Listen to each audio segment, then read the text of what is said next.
BJP അധ്യക്ഷനായി JP. Nadda 2024 വരെ തുടരാൻ ബിജെപി യോഗത്തിൽ ദേശീയ എക്സിക്യൂട്ടീവ് യോഗത്തിൽ തീരുമാനമായിരിക്കുന്നു. ഈ മാസം 20-ന് 3 വർഷ കാലാവധി പൂർത്തിയാക്കുന്ന നദ്ദയ്ക്ക് 1 വർഷം കൂടി നീട്ടി നൽകാൻ യോഗം തീരുമാനിക്കുകയായിരുന്നു. കാലാവധി നീട്ടി നൽകാനുള്ള പ്രമേയം രാജ്നാഥ് സിംഗ് അവതരിപ്പിച്ചു.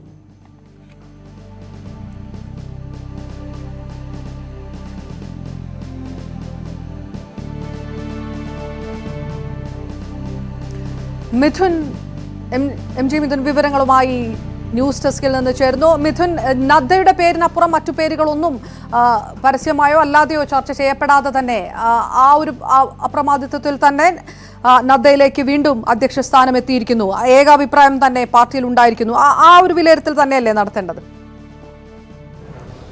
അപർണ, ഏകകണ്ഠേനമായാണ് ബി.ജെ.പി. ദേശീയ എക്സിക്യൂട്ടീവിൽ ജെ.പി. നദ്ദ തുടരുമെന്നുള്ള തീരുമാനം കൈക്കൊള്ളുകയും ചെയ്തത്. കേന്ദ്രമന്ത്രി അമിത്ഷായാണ് ഇത് സംബന്ധിച്ചുള്ള പ്രഖ്യാപനം ഈ ദേശീയ എക്സിക്യൂട്ടീവിന് ശേഷം വാർത്താസമ്മേളനത്തിലൂടെ വ്യക്തമാക്കുകയും ചെയ്തത്. നേരത്തെ ഈ കോവിഡ് കാലത്തൊക്കെ തന്നെ മികച്ച പ്രകടനമായിരുന്നു പാർട്ടി ജെ.പി. നദ്ദയുടെ കീഴിൽ സ്വീകരിച്ചിരുന്നത്. മുൻ കാലങ്ങളിൽ നടന്നിട്ടുള്ള തെരഞ്ഞെടുപ്പുകളിലെല്ലാം തന്നെ മികച്ച മുന്നേറ്റം നടത്താൻ ബി.ജെ.പിക്ക് സാധിക്കുകയും ചെയ്തു. ബംഗാളിലൊക്കെ തന്നെ കൃത്യമായ രീതിയിൽ, അതായത് അവിടുത്തെ തൃണമൂൽ കോൺഗ്രസിനെ വലിയ രീതിയിൽ ഉയർത്തുന്ന തരത്തിലേക്ക് പ്രവർത്തനം നടത്താൻ നദ്ദയുടെ കീഴിൽ പാർട്ടിക്ക് സാധിച്ചു എന്നുള്ള വിലയിരുത്തലൊക്കെ ഉണ്ടായിരുന്നു. ഒപ്പം തന്നെ ഈ മാസം 20-ന് നദ്ദയുടെ കാലാവധി തീരാനിരിക്കെ കൂടിയാണ് 1 വർഷം കൂടി നീട്ടി നൽകാനുള്ള തീരുമാനം ദേശീയ എക്സിക്യൂട്ടീവിൽ കൈക്കൊണ്ടിരിക്കുന്നത്. 2024 ജൂൺ മാസം വരെ നീട്ടി നൽകിക്കൊണ്ടാണ് ഇപ്പോൾ തീരുമാനമെടുത്തിരിക്കുന്നത്. കൂടാതെ തന്നെ സ്വാഭാവികമായും ഈ വർഷം ഏകദേശം 9 സംസ്ഥാനങ്ങളുടെ തെരഞ്ഞെടുപ്പുകൾ വരാനുണ്ട്. അതിനുശേഷം ലോക്സഭാ തെരഞ്ഞെടുപ്പുകൾ വരാനുണ്ട്. അതുകൊണ്ട് തന്നെ സംഘടനാപരമായ രീതിയിൽ മറ്റൊരു തെരഞ്ഞെടുപ്പിലേക്കോ അല്ലെങ്കിൽ മറ്റൊരു മാറ്റത്തിലേക്കോ പോകേണ്ടതില്ല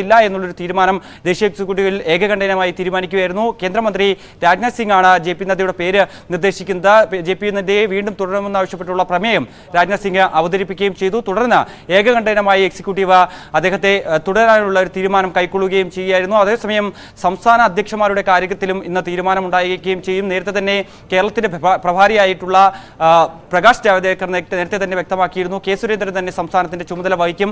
സംസ്ഥാനത്ത് അധ്യക്ഷനായി കെ സുരേന്ദ്രൻ തുടരുമെന്നുള്ള കാര്യത്തിൽ നേരത്തെ തന്നെ അദ്ദേഹം വ്യക്തമാക്കിയതായിരുന്നു. അതുകൊണ്ട് തന്നെ കെ സുരേന്ദ്രൻ സംസ്ഥാന അധ്യക്ഷനായി തുടരുമെന്നുള്ള കാര്യത്തിൽ സംശയമില്ല. അതിന്റെ പ്രഖ്യാപനം അല്പസമയത്തിനകം തന്നെ ഉണ്ടാവുകയും ചെയ്യും. മറ്റ് സംസ്ഥാനങ്ങളുടെ കാര്യങ്ങളും ഇതുതന്നെയാണ്. 2 ദിവസങ്ങളായി ചേർന്ന ദേശീയ എക്സിക്യൂട്ടീവിൽ വിശദമായി സാമ്പത്തിക വിദേശകാര്യ സംഭവവുമായി ബന്ധപ്പെട്ടുള്ള വിശകലനങ്ങളും ഒപ്പം തന്നെ ചർച്ചകളും ഒക്കെ തന്നെ നടക്കുകയും ചെയ്തു. കൂടാതെ തന്നെ വരാൻ പോകുന്ന, ഞാൻ നേരത്തെ സൂചിപ്പിച്ച പോലത്തുള്ള 9 സംസ്ഥാനങ്ങളിലെ തെരഞ്ഞെടുപ്പുകൾ ഇനി നടക്കാനുണ്ട്. അതിൽ ഏറ്റവും പ്രധാനപ്പെട്ടത് കൂടുതൽ സംസ്ഥാനങ്ങളിലും ബി.ജെ.പി. തന്നെ ഭരണം കൈയാളുന്നു എന്നുള്ളത് തന്നെയാണ്. അതോടൊപ്പം തന്നെ മധ്യപ്രദേശ്, രാജസ്ഥാൻ തുടങ്ങിയ സംസ്ഥാനങ്ങളിലും ഇത്തവണ തിരഞ്ഞെടുപ്പിനെ അഭിമുഖീകരിക്കുന്നുണ്ട്. രാജസ്ഥാനിൽ കോൺഗ്രസ് ആണ് ഭരിക്കുന്നതെങ്കിൽ മധ്യപ്രദേശിൽ ഇഞ്ചോടിഞ്ച് പോരാട്ടമായിരുന്നു ഉണ്ടായിരുന്നത്. പിന്നീട് അവിടെ വലിയ രീതിയിലുള്ള പ്രതിസന്ധികൾ ഉണ്ടായിരുന്നു. ബി.ജെ.പിയുടെ ഓപ്പറേഷൻ താമര അവിടെ ഫലം കാണുകയും പിന്നീട് ബി.ജെ.പി. അധികാരത്തിൽ വരുന്നൊരു പശ്ചാത്തലമായിരുന്നു ഉണ്ടായിരുന്നത്. അവിടെയും മികച്ച പ്രകടനം നടത്തി മുന്നോട്ട് പോകാനുള്ളൊരു നീക്കമാണ്. അത് ജെ.പി. നദ്ദയിലൂടെ സാധിക്കുമെന്നുള്ളൊരു വിലയിരുത്തൽ എന്തായാലും യോഗം കൈക്കൊള്ളുകയും ചെയ്തു. കൂടാതെ തന്നെ വടക്ക് കിഴക്കൻ സംസ്ഥാനങ്ങളിൽ മറ്റ്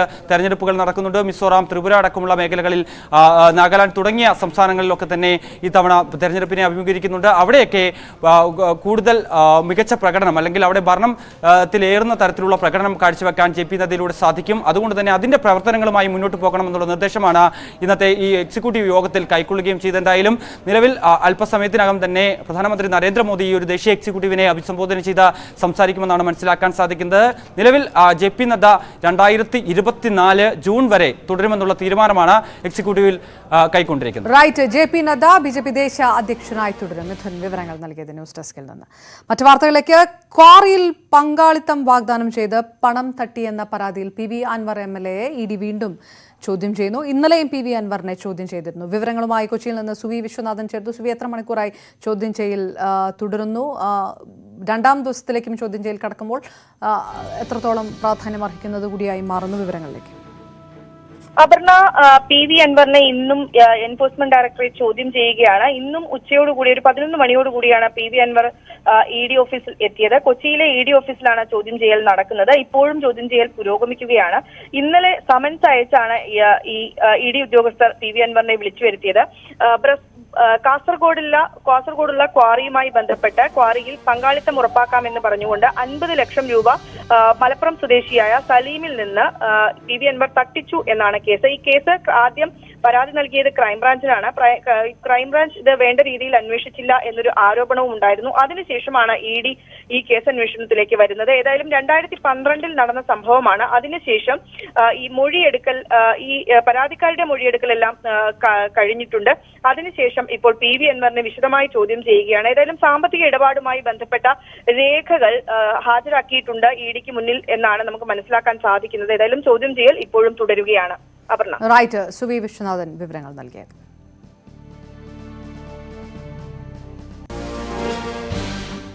എറണാകുളം വടക്കൻ പറവൂരിൽ ഭക്ഷ്യവിഷബാധ. മജ്ലിസ് ഹോട്ടലിൽ നിന്ന് കുഴിമന്തി കഴിച്ച 33 പേർ ആശുപത്രിയിലായി.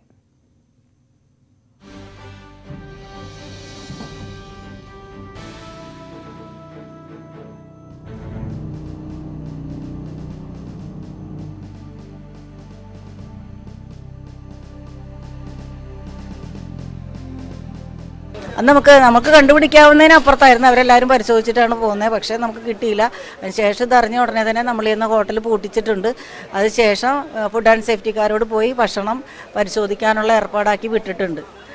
എന്തായാലും തീർച്ചയായിട്ടും ഈ കാര്യത്തിൽ നമുക്കൊരു കോംപ്രമൈസ് ഇല്ല. കാരണം ജനങ്ങളുടെ ആരോഗ്യം നമുക്ക് പ്രധാനപ്പെട്ടത് തന്നെയാണ്. നമ്മുടെ ഭാഗത്തുനിന്ന് ഒരു വീഴ്ചയുണ്ടായി അങ്ങനെ ഒരു സംഗതി വരാൻ പാടില്ല എന്ന് നിർബന്ധ ബുദ്ധി ഞങ്ങൾക്ക് എല്ലാവർക്കും ഉണ്ട്.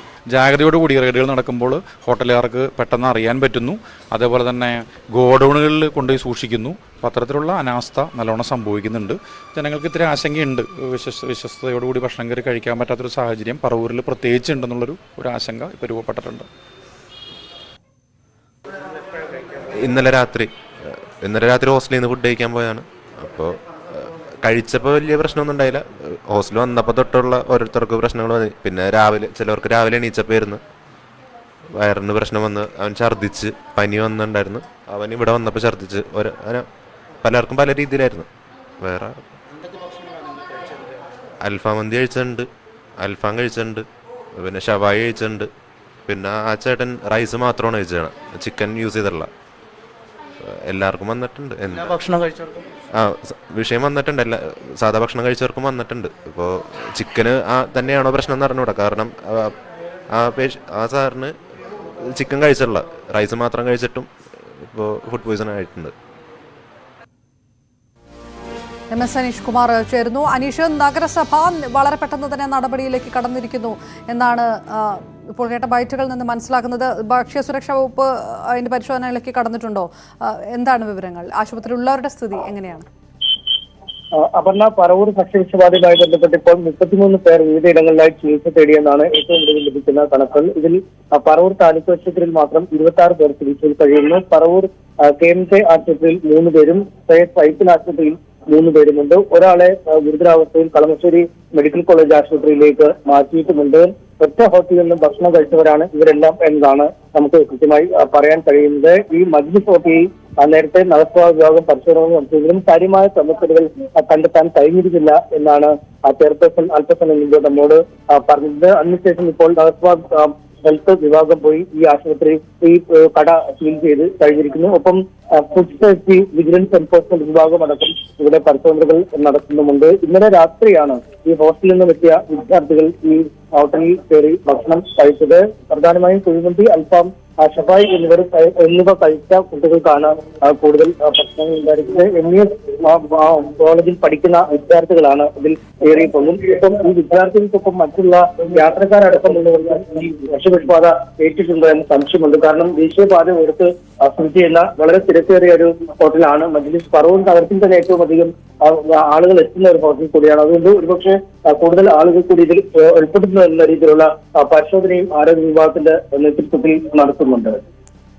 ഹോട്ടൽ ഇപ്പൊ പറഞ്ഞ പോലെ തന്നെ ഏറെ തിരക്കുള്ള ഒരു ഹോട്ടൽ കൂടി പറവൂര് ടൗണിനെ സംബന്ധിച്ചിടത്തോളം ഹോട്ടൽ ഉടമകളുടെ എന്തെങ്കിലും വിശദീകരണമോ മറ്റോ ഉണ്ടോ? ഇത് വളരെ പെട്ടെന്ന് ഹോട്ടൽ പൂട്ടിക്കുന്ന ഒരു നടപടിയിലേക്ക് നഗരസഭ കടക്കുകയും ചെയ്തു കഴിഞ്ഞിരിക്കുന്നല്ലോ. അവരുടെ ഒരു പ്രതികരണം ഉണ്ടായിട്ടില്ല. നേരത്തെ ഇതേ മജ്ലിസ് ഹോട്ടലിന്റെ മാനേജ്മെന്റ് ഉടമസ്ഥയിലുള്ള മറ്റൊരു ഹോട്ടലിൽ നേരത്തെ പൂട്ടിച്ചിരുന്നു. ഇവിടെ ചായപ്പൊടിയിൽ നിറം ചേർത്ത ചായപ്പൊടി കണ്ടെത്തിയതിന്റെ അടിസ്ഥാനത്തിലായിരുന്നു. അതിനെ തുടർന്ന് ഈ ഹോട്ടലിലും നഗരസഭ ആരോഗ്യ വിഭാഗം പരിശോധന നടത്തിയിരുന്നെന്നാണ് നഗരസഭാ ചെയർപേഴ്സൺ പറയുന്നത്. പക്ഷേ അത്തരത്തിൽ എന്തെങ്കിലും ക്രമക്കേടുകൾ ഈ സ്ഥാപനത്തിൽ നിന്നും കണ്ടെത്താൻ കഴിഞ്ഞിട്ടില്ല എന്നും വ്യക്തമാക്കുന്നു. എന്നാൽ ഈ ഭക്ഷ്യവിഷബാധ ഉണ്ടായതിന്റെ പശ്ചാത്തലത്തിൽ വളരെ വിശദമായ പരിശോധനകൾ നടത്തുന്നതിലും ഒപ്പം ഈ ഭക്ഷ്യ സാമഗ്രികളുടെ സാമ്പിളുകൾ ശേഖരിച്ച് എന്തെങ്കിലും തരത്തിലുള്ള മായം ഇതിലുണ്ടോ എന്ന് കണ്ടെത്തുന്നതിനുള്ള ഒരു നീക്കവും അധികൃതർ ആരംഭിച്ചിട്ടുണ്ട്. എന്തായാലും ഭക്ഷ്യ സാമ്പിളുകൾ ഇതിനകം ഭക്ഷ്യസുരക്ഷാ വിഭാഗം ശേഖരിച്ചു കഴിഞ്ഞ് വിശദമായി പരിശോധനകൾ നടത്താനാണ് ശ്രമിക്കുന്നത്. എന്തായാലും നഗരസഭാ അധികൃതർ പറയുന്നത് കഴിഞ്ഞ ദിവസം ഈ കോട്ടയത്ത് ഭക്ഷ്യവിഷബാധ ഉണ്ടായതിനു ശേഷം വളരെ സമഗ്രമായ പരിശോധനകൾ നടത്തുന്നുകൊണ്ടും നിരവധി ഹോട്ടലുകൾക്ക് നോട്ടീസൊക്കെ നൽകുന്ന നടപടിക്രമങ്ങൾ കണ്ടിരുന്നു എന്നാണ്. എന്നാൽ ഇത്തരം റെയ്ഡുകൾ പ്രവർത്തനമായി മാറുന്നു എന്നാണ് ഈ നഗരസഭയിലെ പ്രതിപക്ഷത്തിന്റെ ആരോപണം. കാരണം ഒരു പരിശോധന നടത്താൻ അധികൃതർ തയ്യാറെടുക്കുമ്പോൾ തന്നെ ഈ വിവരം ചോർന്നു പോകുന്നു എന്ന തരത്തിലുള്ള ഒരു ആക്ഷേപവും ഉന്നയിക്കുന്നു. എന്തായാലും നാളെയൊക്കെ വലിയ പ്രതിഷേധങ്ങൾ തന്നെ ഈ നഗരസഭയിലേക്ക് ഉയർത്താനാണ് ഈ ഡിവൈഎഫ്ഐ അടക്കമുള്ള സംഘടനകളൊക്കെ തീരുമാനിച്ചിരിക്കുന്നത്. റൈറ്റ്, MS അനീഷ് കുമാർ വിവരങ്ങൾ നൽകിയത് കൊച്ചി. കൂടുതൽ വാർത്തകൾക്ക് മുൻപ് ഇടവേള. പാക് ഭീകരൻ അബ്ദുൾ റഹ്മാൻ മക്കിയെ ആഗോള ഭീകര പട്ടികയിൽ ഉൾപ്പെടുത്തി UN സുരക്ഷാ കൗൺസിൽ. അമേരിക്ക 16 കോടി തലയ്ക്ക് വിലയിട്ട മക്കിയെ ആഗോള ഭീകര പട്ടികയിൽ ഉൾപ്പെടുത്തണമെന്ന് ഇന്ത്യ നിരന്തരം ആവശ്യപ്പെട്ടിരുന്നു. നേരത്തെ ഇത് സംബന്ധിച്ച് സുരക്ഷാ കൗൺസിലിൽ പ്രമേയം കൊണ്ടുവന്നെങ്കിലും ചൈന തടസ്സവാദങ്ങൾ ഉന്നയിച്ചു. മുംബൈ ഭീകരാക്രമണത്തിന്റെ മുഖ്യ സൂത്രധാരൻ ലഷ്കർ ഇ തൈബ തലവൻ ഹാഫിസ് സയ്യിദിന്റെ അടുത്ത ബന്ധുവാണ് ഇയാൾ. നിലവിൽ ലഷ്കർ ഇ തൈബയുടെ ഡെപ്യൂട്ടി അമീറും രാഷ്ട്രീയകാര്യ വിഭാഗത്തിന്റെ തലവനുമാണ്. അൽ ഖായ്ദ, IS എന്നീ ഭീകര സംഘടനകളുമാണ് മക്കിക്ക് അടുത്ത ബന്ധമുള്ളത്. കശ്മീരിൽ തീവ്രവാദ പ്രവർത്തനം നടത്തുന്നതിന് യുവാക്കളെ പ്രേരിപ്പിക്കുകയും ഇതിനായി പണം സ്വരൂപിക്കുകയും ചെയ്യുന്നതിന്റെ ചുമതലക്കാരനുമാണ്. നേരത്തെ തീവ്രവാദവുമായി ബന്ധപ്പെട്ട കേസിൽ പാകിസ്ഥാനിലെ കോടതി അബ്ദുൾ റഹ്മാൻ മക്കിയെ ശിക്ഷിച്ചിരുന്നു.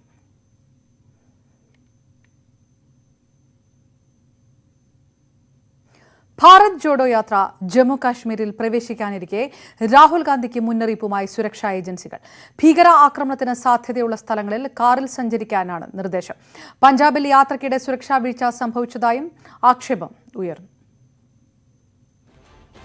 വ്യാഴാഴ്ച ജമ്മു കശ്മീരിലേക്ക് കടക്കുന്ന ഭാരത് ജോഡോ യാത്രയ്ക്ക് വിപുലമായ സുരക്ഷാ സംവിധാനമാണ് അവിടെ ഒരുക്കിയിരിക്കുന്നത്. ഇതിന്റെ ഭാഗമായാണ് ചില നിർദ്ദേശങ്ങൾ സുരക്ഷാ ഏജൻസികൾ രാഹുൽ ഗാന്ധിക്ക് നൽകിയത്. കശ്മീരിൽ ചില സ്ഥലങ്ങളിൽ കാൽനട യാത്ര ഒഴിവാക്കണമെന്നാണ് ഉദ്യോഗസ്ഥർ ആവശ്യപ്പെട്ടിരിക്കുന്നത്. ഭീകര ആക്രമണത്തിന് സാധ്യതയുള്ള സ്ഥലങ്ങളിൽ കാറിൽ സഞ്ചരിക്കണം. ജനുവരി 27-ന് അനന്തനാഗ് വഴി യാത്ര ശ്രീനഗറിലേക്ക് കടക്കും. രാഹുൽ ഗാന്ധിക്ക് നിലവിൽ Z+ സുരക്ഷാ സംവിധാനമാണ് നൽകുന്നത്. യാത്രയിൽ പങ്കെടുക്കുന്നവർ കാശ്മീരിൽ രാത്രി തങ്ങുന്ന സ്ഥലങ്ങളിലെ സുരക്ഷാ മുന്നൊരുക്കങ്ങളെ സംബന്ധിച്ച് വിശദമായ അവലോകനം നടക്കുന്നുണ്ട്. അതിനിടെ പഞ്ചാബിൽ ഭാരത് ജോഡോ യാത്രയ്ക്കിടെ സുരക്ഷാ വീഴ്ചയുണ്ടായതായി ആക്ഷേപം ഉയർന്നു. സുരക്ഷാ വലയം ഭേദിച്ചൊരാൾ രാഹുൽ ഗാന്ധിക്ക് സമീപത്തെത്തി. മഞ്ഞ ജാക്കറ്റ് ധരിച്ചെത്തിയയാൾ രാഹുലിനെ കെട്ടിപ്പിടിക്കാൻ ശ്രമിക്കുകയും ചെയ്തു. പെട്ടെന്നു തന്നെ ഇടപെട്ട കോൺഗ്രസ് പ്രവർത്തകർ ഇയാളെ തള്ളിമാറ്റുകയായിരുന്നു.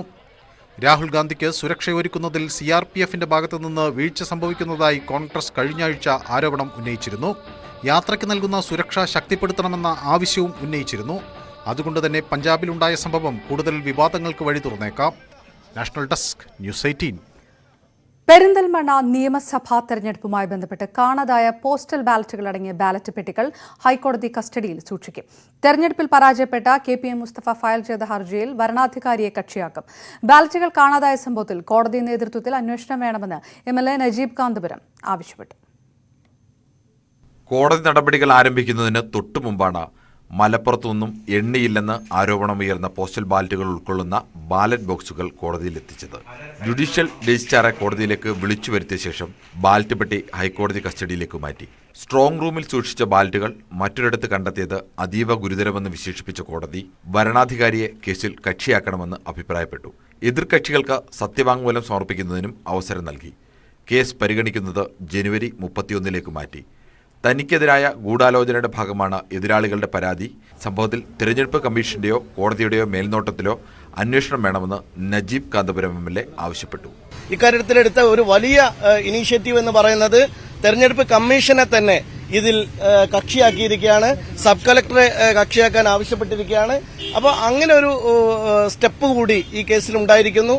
മാത്രമല്ല ഈ കേസിലെ ഏറ്റവും പ്രധാനപ്പെട്ട കാര്യം എന്ന് പറയുന്നത് ടാമ്പേർഡ് ആയി കഴിഞ്ഞിരിക്കുന്നു. അതിന്റെ എല്ലാ തരത്തിലുമുള്ള അതിന്റെ ആധികാരികത, സീക്രസി ഇതെല്ലാം നഷ്ടപ്പെട്ടിരിക്കുന്നു എന്ന് റിപ്പോർട്ടിൽ തന്നെ പറയുന്ന ഒരു സാഹചര്യമാണ് ഇപ്പോഴുള്ളത്. തെരഞ്ഞെടുപ്പ് അട്ടിമറിക്കാനുള്ള നടപടികളുടെ ഭാഗമാണ് ബാലറ്റ് പെട്ടി കാണാതായതെന്ന് പ്രതിപക്ഷ നേതാവ് VD സതീശനും ആരോപിച്ചു. ട്രഷറിയിലെ സ്ട്രോങ് റൂമിൽ സൂക്ഷിക്കേണ്ട ബാലറ്റ് പെട്ടികൾ മലപ്പുറം സഹകരണ രജിസ്ട്രാർ ഓഫീസിൽ കണ്ടെത്തിയതുമായി ബന്ധപ്പെട്ട 4 ഉദ്യോഗസ്ഥർക്ക് ജില്ലാ കളക്ടർ കാരണം കാണിക്കൽ നോട്ടീസ് നൽകി. സംഭവവുമായി ബന്ധപ്പെട്ട വിശദമായ റിപ്പോർട്ട് തെരഞ്ഞെടുപ്പ് കമ്മീഷന് കൈമാറിയതായും കളക്ടർ അറിയിച്ചു. നിയമസഭാ തെരഞ്ഞെടുപ്പിൽ എണ്ണാതെ മാറ്റിവെച്ച 384 തപാൽ വോട്ടുകൾ എണ്ണണമെന്നായിരുന്നു ഇടതു സ്ഥാനാർത്ഥിയുടെ ആവശ്യം. 38 വോട്ടുകൾക്കായിരുന്നു ഇവിടെ UDF സ്ഥാനാർത്ഥിയുടെ വിജയം. ന്യൂസ് 18 കൊച്ചി. പെരിന്തൽമണ്ണ ട്രഷറിയിലെ സ്ട്രോങ് റൂമിൽ നിന്ന് ബാലറ്റ് ബോക്സ് മലപ്പുറം സഹകരണ രജിസ്ട്രാർ ഓഫീസിലെത്തിയതിന് പിന്നിൽ ഉദ്യോഗസ്ഥരുടെ പിഴവ്. 4 പേർക്ക് മലപ്പുറം ജില്ലാ കളക്ടർ കാരണം കാണിക്കൽ നോട്ടീസ് നൽകി. സംഭവം കേന്ദ്ര ഏജൻസി അന്വേഷിക്കണമെന്ന് പ്രതിപക്ഷം ആവശ്യപ്പെട്ടു. തദ്ദേശ സ്വയംഭരണ സ്ഥാപനങ്ങളിലെ തെരഞ്ഞെടുപ്പിന്റെ ബാലറ്റുകൾ നശിപ്പിക്കാൻ സംസ്ഥാന തെരഞ്ഞെടുപ്പ് കമ്മീഷൻ നിർദ്ദേശം നൽകിയിരുന്നു. ഇതുപ്രകാരം കൊണ്ടുവന്ന പെരിന്തൽമണ്ണ നിയോജകമണ്ഡലത്തിലെ തദ്ദേശ ഭരണ സ്ഥാപനങ്ങളിലെ ബാലറ്റ് പെട്ടികൾക്കൊപ്പമായിരുന്നു പെരിന്തൽമണ്ണ നിയമസഭാ മണ്ഡലത്തിലെ ബാലറ്റ് പെട്ടികൾ ഉൾപ്പെട്ടത്. ഇവ നശിപ്പിക്കപ്പെടാതിരുന്നത് ഭാഗ്യം കൊണ്ടുകൂടിയാണ്. പെട്ടി കൊണ്ടുവന്നവർക്കും കൊടുത്തുവിട്ടവർക്കും വലിയ പിഴവാണ് വന്നതെന്ന് ജില്ലാ കളക്ടർ പറഞ്ഞു. പരിശോധിക്കാതെയാണ് പെട്ടി കൊടുത്തുവിട്ടതും കൊണ്ടുവന്നതും. ഇതുമായി ബന്ധപ്പെട്ട് 4 ഉദ്യോഗസ്ഥർക്കാണ് കാരണം കാണിക്കൽ നോട്ടീസ് നൽകിയത്. ഇക്കാര്യങ്ങൾ വ്യക്തമാക്കുന്ന റിപ്പോർട്ട് ഇലക്ഷൻ കമ്മീഷണർക്ക് കൈമാറിയെന്നും കളക്ടർ പറഞ്ഞു. സംഭവത്തിൽ രാഷ്ട്രീയ പാർട്ടികളും പ്രതിഷേധവുമായി എത്തിയിട്ടുണ്ട്. തെരഞ്ഞെടുപ്പ് അട്ടിമറിക്കാൻ സർക്കാർ മനഃപൂർവ്വം ചെയ്തതാണെന്നാണ് പ്രതിപക്ഷത്തിന്റെ ആരോപണം. അതേസമയം തുടരന്വേഷണത്തിലെ സംഭവിച്ചത് എന്താണെന്ന കാര്യത്തിൽ വ്യക്തത കൈവരൂ. ന്യൂസ് 18 മലപ്പുറം. SN ട്രസ്റ്റ് അധ്യക്ഷൻ വെള്ളാപ്പള്ളി നടേശന് തിരിച്ചടി. SN ട്രസ്റ്റ് ബൈലോയിൽ നിർണായക ഭേദഗതിക്ക് ഹൈക്കോടതി അംഗീകാരം നൽകി. വഞ്ചന കേസുകളിലും ട്രസ്റ്റിന്റെ സ്വത്ത് സംബന്ധമായ കേസുകളിലും ഉൾപ്പെട്ടവർ ട്രസ്റ്റ് ഭാരവാഹിത്വത്തിൽ നിന്ന് വിട്ടുനിൽക്കണമെന്ന് ഹൈക്കോടതി വ്യക്തമാക്കി. 5 മണി വാർത്ത പൂർണ്ണമാകുന്നു. നമസ്കാരം.